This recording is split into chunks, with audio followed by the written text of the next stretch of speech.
Good morning everyone.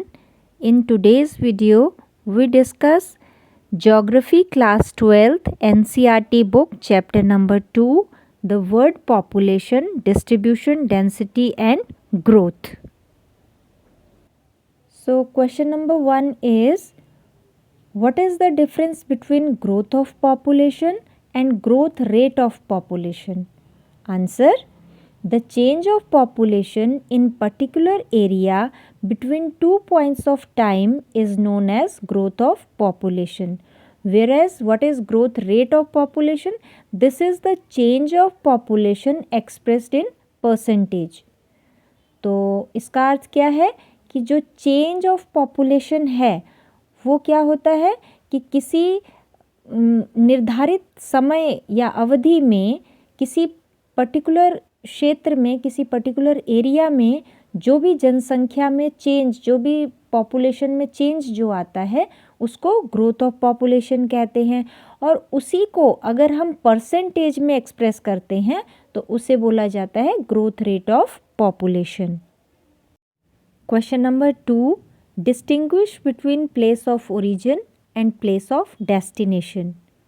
Answer: when people move from one place to another, the place they move from is called the place of origin and the place they move to is called the place of destination.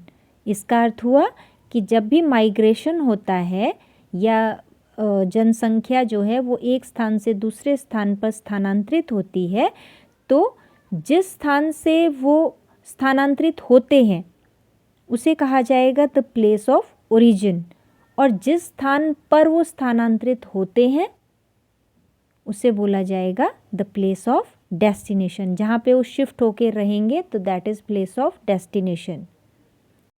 Question number 3, what is the spatial rate of population change? Answer: difference in the birth, death and migration of an area between 2 points of time leads to the size of population, thus resulting in change. इसका अर्थ होता है कि किसी भी स्थान की जो population growth है उसको कैसे कैलकुलेट किया जाता है?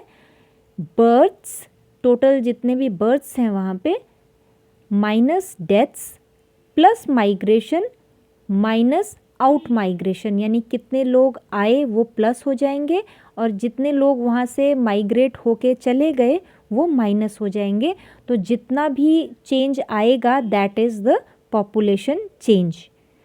Population growth is low in developed countries then the developing countries, और जो विकसित देश हैं उनमें पॉपुलेशन ग्रोथ क्या है? कम है एज़ कंपेयर टू जो भी डेवलपिंग कंट्रीज़ हैं, यानी जो विकासशील देश हैं उनकी तुलना में जो विकसित देश हैं उनमें पॉपुलेशन ग्रोथ कम पाया जाता है। Now question number 4, what are the components of population change? तो आंसर है there are 3 components of population change, that is births, deaths and migration. Population growth occurs not only by increasing birth rate but also due to decreasing death rate. Apart from these, the population size is also affected by the movement of people from one place to another in pursuit of better living, that is migration. तो इसका अर्थ ये होता है कि population change जो है, जनसंख्या परिवर्तन जो है, उसके जो 3 कंपोनेंट्स कौन कौन से हैं? एक होता है बर्थ्स यानी कि जन्म, दूसरा डेथ्स मृत्यु, और तीसरा माइग्रेशन यानी कि प्रवास।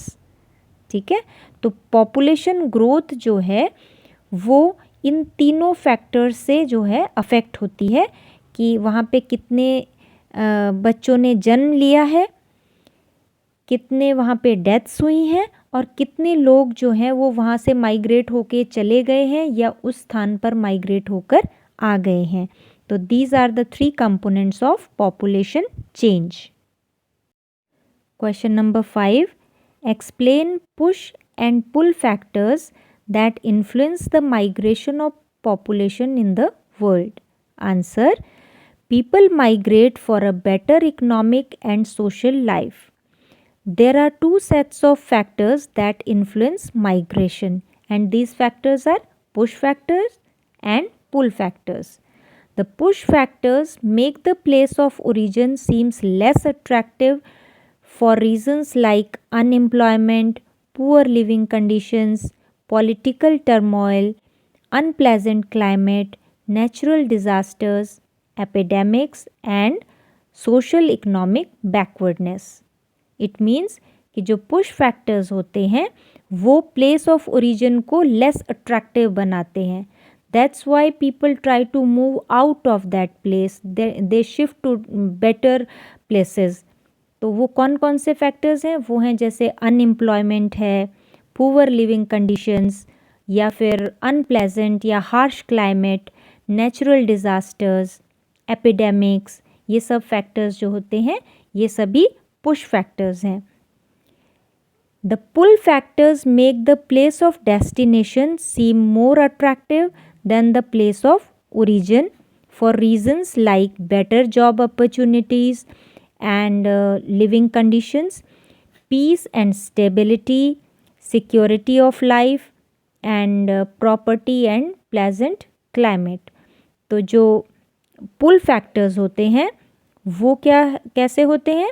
वो प्लेस ऑफ डेस्टिनेशन को मोर अट्रैक्टिव फील करवाते हैं then the place of origin. तो ये जो फैक्टर्स हैं ये कैसे होते हैं? ये जैसे कि बेटर जॉब अपॉर्चुनिटीज़ है, या बेटर लिविंग कंडीशंस हैं, पीस एंड स्टेबिलिटी, और लाइफ सिक्योरिटी ऑफ लाइफ, या फिर प्लेजेंट क्लाइमेट. तो ये सभी जो हैं ये क्या हैं? ये पुल फैक्टर्स हैं. Now question number 6, discuss the 3 stages of demographic transition theory.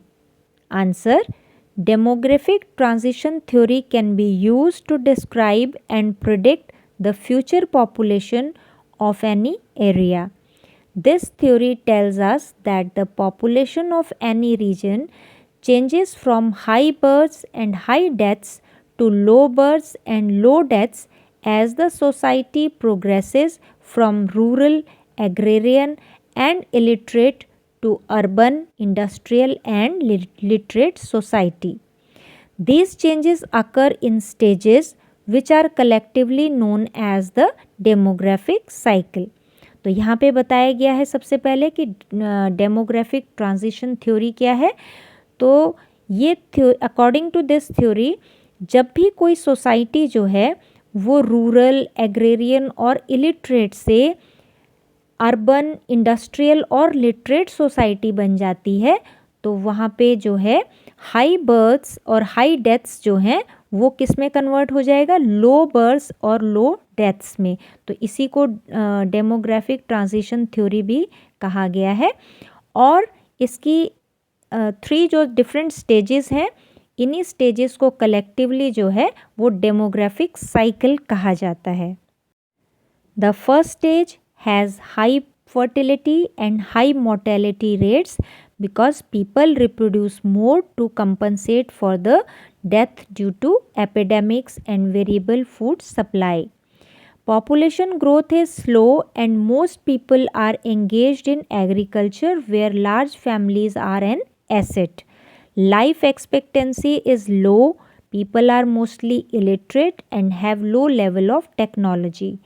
200 years ago all the countries were in this stage. तो यहाँ पे बताया गया है फर्स्ट स्टेज के बारे में. तो फर्स्ट स्टेज क्या डिपिक्ट कर रहा है? High fertility and high mortality rates, यानी कि हाई बर्थ रेट और हाई डेथ रेट. और ऐसा इसलिए है क्योंकि सोसाइटी जो है वो इलिटरेट होती है, mostly they are engaged in agriculture and where a large family is an asset, और लाइफ एक्सपेक्टेंसी बहुत ही लो होती है. तो इसमें ये भी बताया गया है कि 200 वर्ष पहले पूरे विश्व में जो है यही स्थिति थी. In the second stage fertility remains high in the beginning but it declines with time. This is accompanied by reduced mortality rate. Improvements in sanitation and health conditions led to decline in mortality. Because of this gap, the net addition of population is high. This results in population explosion. Example countries like India. तो जो second stage है, second stage depict करती है high birth rate and low death rate due to improvement in health services and sanitation. तो इससे क्या होता है, इससे जो है वो पॉपुलेशन बहुत ही ग्रो करती है, पॉपुलेशन बहुत ही बढ़ जाती है, इवन पॉपुलेशन एक्सप्लोजन भी कह सकते हैं. तो ऐसी ये जो कंडीशन होती है, ये जैसे इसमें एग्जाम्पल हम दे सकते हैं इंडिया का. देन द थर्ड स्टेज और the last stage, both fertility and mortality decline considerably. The population is either stable or grow slowly. The population becomes urbanized, literate, and has high technical know-how and deliberately controls the family size. Some countries even face negative growth of population. Example, many Western European countries.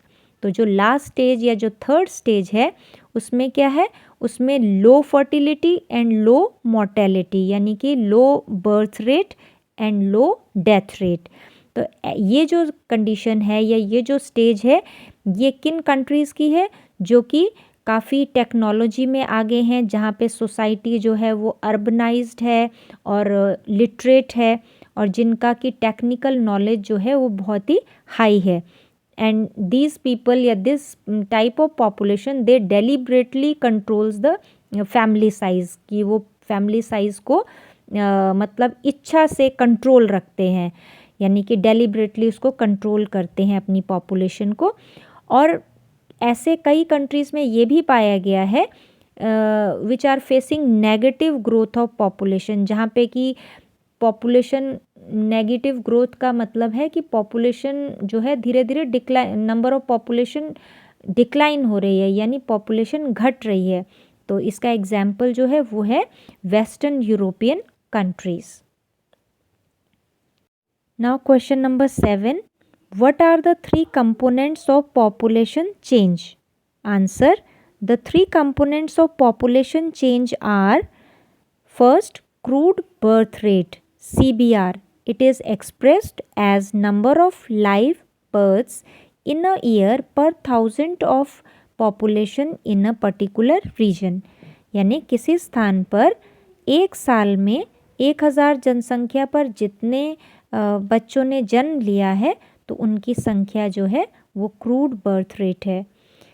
Second is crude death rate CDR. It is the number of deaths in a place per 1000 of population in a particular region. यानी किसी particular स्थान पर 1000 जनसंख्या पर जितनी deaths होती हैं, तो दैट मीन्स उससे हम जो है CDR यानी क्रूड डेथ रेट निकालते हैं. और CBR एंड CDR आर natural factors of population growth. ये जो दोनों फैक्टर्स हैं, birth rate and death rate, ये दोनों जो हैं वो पॉपुलेशन चेंज के क्या हैं, नेचुरल फैक्टर्स हैं. They result in natural population growth which is equal to the difference between CBR and CDR. तो दोनों में जो भी डिफरेंस आएगा उससे हम पॉपुलेशन ग्रोथ जो है वो कैलकुलेट करेंगे. Third factor the third component is migration. It is the induced factor in population growth. It is the number of people moving in and out of a place due to various social, economic and political reasons. It is taken into account while calculating actual growth of population. तो जो third component है population change का वो है migration. तो migration में हम ये कैलकुलेट करते हैं कि how many peoples are coming to that place and how many people are moving out of that place. कितने लोग वहाँ आए और कितने लोग वो स्थान छोड़कर चले गए. तो इससे जो है हम जो पॉपुलेशन चेंज है वो कैलकुलेट करते हैं। तो टोटल जो हम पॉपुलेशन चेंज कैसे कैलकुलेट करेंगे, ये मैंने पहले क्वेश्चन में भी एक आंसर में आपको बताया था। Total births minus total deaths plus total migration minus total out migration. So that means the total population change. Dear students, if you want the PDF of the content taught, write your email address in the comment box and the PDF will be mailed to you.